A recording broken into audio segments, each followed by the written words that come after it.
Acte 20. Madame Vincent est cernée. Saladin retrouva l'usage de son petit doigt après quelques séances de rééducation. Son opération n'était plus qu'un mauvais souvenir.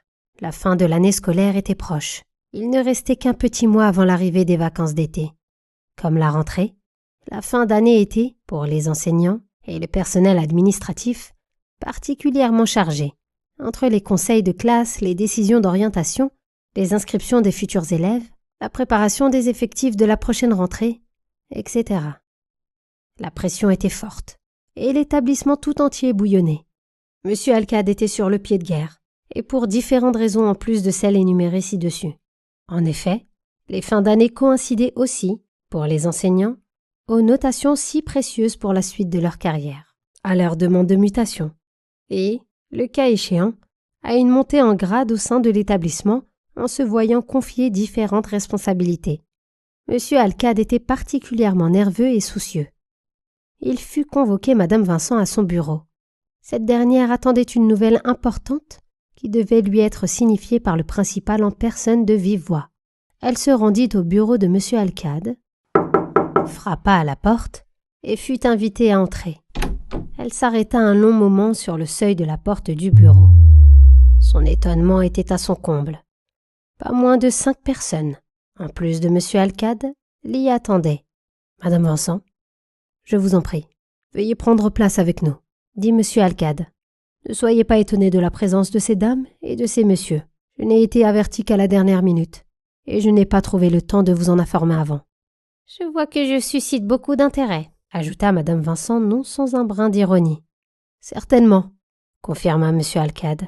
« Vous avez dû reconnaître les 2 inspecteurs qui sont venus vous rendre visite il y a quelques semaines. Nul besoin donc de vous les présenter. Nous avons un représentant du ministère de l'Éducation, le principal du collège Justin Cataillé de Cayenne et, enfin, l'une de nos formatrices auprès de l'Académie de Versailles que j'ai beaucoup de plaisir d'accueillir aujourd'hui. Elle s'était mise en disponibilité et a repris du service il y a peu. Je suis fort impressionnée par ce beau monde, Monsieur Alcade, mais je ne comprends pas ce qui me vaut cet honneur, si j'ose dire. Quant à Madame la formatrice, je présume que c'est une ancienne collègue. Votre visage me dit quelque chose, Madame, mais j'ai du mal à me souvenir dans quelles circonstances nous avons pu nous rencontrer. Inutile de vous marteler l'esprit, Madame Vincent, reprit Monsieur Alcade. J'ai été moi-même bluffé par Madame Amézienne. Nous nous sommes connus à l'Académie parce qu'elle avait en charge l'accompagnement et la formation des lauréats du concours des personnels de direction. Figurez-vous que je n'avais jamais fait le lien avec l'un de vos élèves qui ressemble à sa maman comme 2 gouttes d'eau. J'ai l'honneur de vous présenter Madame Amézienne, épouse Aït Amou, la mère de Saladin. J'ignorais qu'elle avait conservé son nom de jeune fille et je n'ai donc jamais fait le rapprochement avec son enfant. Quelle coïncidence, non? À ces mots, Madame Vincent se crispa. Tous ses muscles se contractèrent et ne put contenir son étonnement. Elle était prête à exploser. Effectivement, oui, c'est assez difficile à comprendre. Qu'est-ce qui est difficile à comprendre? Interrogea Madame Amézienne, le regard perçant, comme si elle tentait de déstabiliser Madame Vincent. Je veux dire que, enfin, vous auriez pu m'en informer en début d'année. Et dans quel but, je vous prie?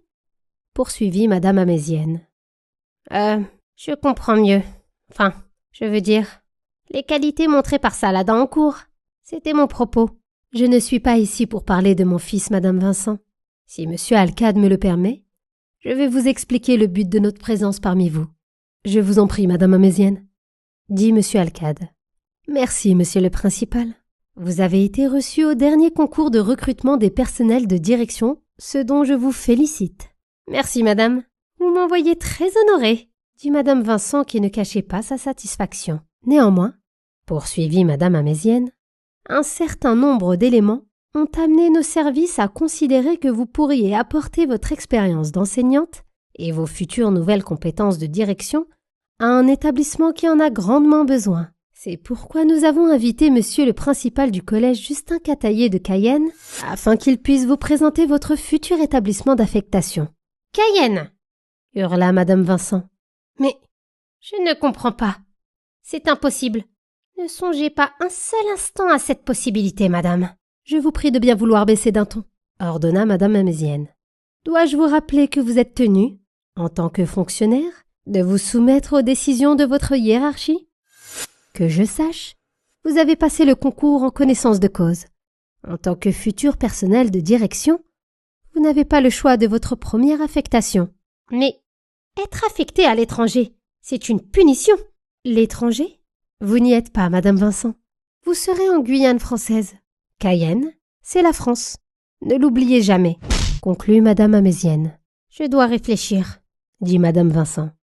Je ne suis pas sûre de pouvoir accepter une telle contrainte. Sachez, madame Vincent, intervient le représentant du ministère, que tout refus de votre part nous amènera à vous radier de la liste des lauréats. Vous ne pourrez plus vous représenter au concours si vous deviez refuser cette affectation. J'ai toujours rêvé de diriger un établissement. Je m'y suis préparée depuis de nombreuses années. C'est la 3e fois que je présentais le concours et, une fois en poche, vous m'obligez à accepter l'inacceptable. C'est inhumain. Madame Vincent était au bord des larmes. Madame Vincent, reprit monsieur Alcade, je crois qu'il vaut mieux que vous réfléchissiez aux opportunités qui s'offriront à vous dans un proche avenir. Une année pour apprendre, quel que soit l'endroit, c'est bien peu à l'échelle d'une carrière. Ne vous précipitez pas dans votre choix. Prenez le temps de la réflexion. Je vais y réfléchir, monsieur Alcade. Vous avez peut-être raison. Puis-je disposer, s'il vous plaît? Je ne me sens pas très bien. Juste un dernier détail, ajouta l'un des 2 inspecteurs. L'inspection à laquelle nous avions procédé avec ma collègue s'est révélée négative. Nous avons été contraints d'émettre des réserves quant à la gestion de la classe et votre décision plus ou moins contestable en confisquant le carnet de correspondance d'un élève qui avait pris le soin, de manière très courtoise et fort savante, de vous reprendre sur 2 ou 3 approximations de votre cours. Que l'on se trompe sur la date d'un événement, c'est une chose.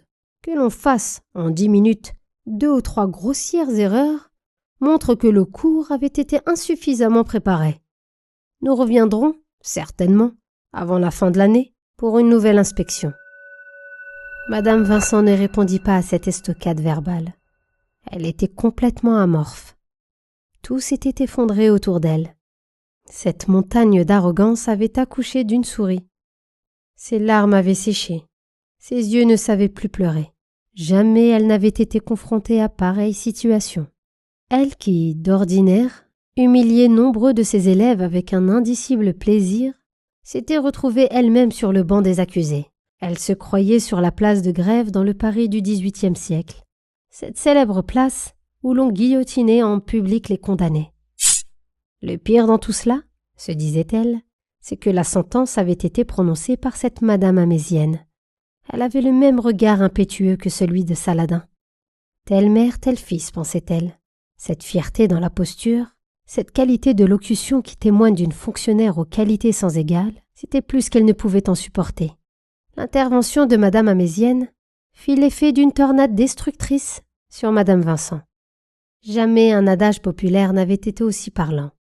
Qui sème le vent, récolte la tempête.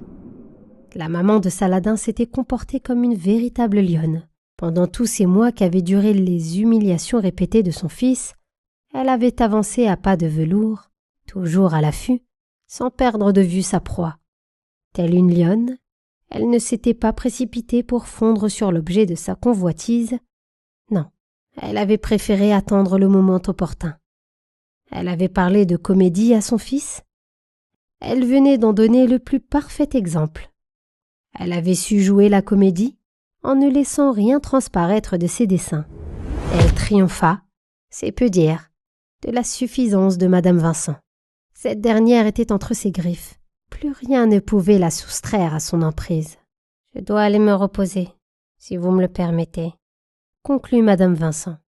Elle quitta le bureau de monsieur Alcade et se dirigea vers la salle des professeurs. Elle s'assit sur un fauteuil à l'abri des regards et s'effondra. Elle pleurait comme une enfant.